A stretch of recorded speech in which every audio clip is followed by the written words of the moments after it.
So, PayMaya transfer to GCash, no? So, paano po tayo makapag-transfer sa hindi pa po nakakalam dyan ay tamang-tama pong video ito. Ituturo ko po sa inyo step by step kung paano po tayo makapag-transfer from PayMaya to GCash po, no? So, una, nandito po tayo sa ating pinaka-dashboard ng ating PayMaya. So, magsasend na tayo. So, bago po tayo mag-umpisa, baka naman pwede mag-subscribe kayo dyan, mag-like kayo kung magustuhan nyo po ang video ito. Okay? So, nandito tayo sa pinaka-dashboard ng ating PayMaya. So, ito, nakikita nyo sa akin, meron akong 75 million pesos, no? Joke lang.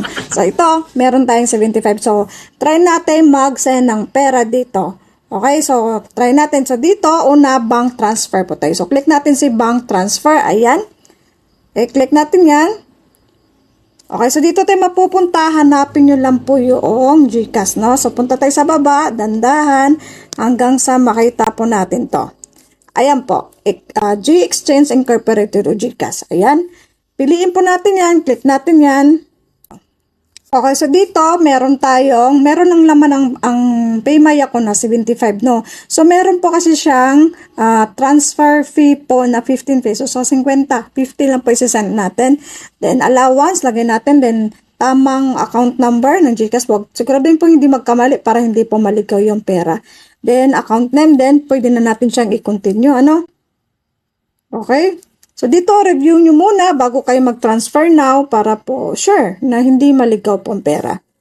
Okay, so transfer na natin. So, ganun lang po kadali mga lalabs kung paano po tayo makapag-transfer ng pera mula kay PayMaya to GCash po. So, dito, kukunin nyo lang po yung OTP number na isasend ni PayMaya sa inyo.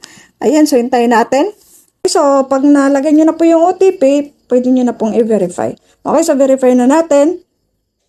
Okay, so dito, pwede natin i-check yung ayan. So, check natin yung ating GCash account kung dumating nga. So, ayan, dumating na nga po, nag-reflect na agad yan. Wala pa 1 minuto, nagre-reflect na agad, no? So, ganoon lang po kadali mga lalabs kung paano po tayo mag-send ng pera mula kay PayMaya to GCash po. So, hanggang dito na lang po, you're welcome.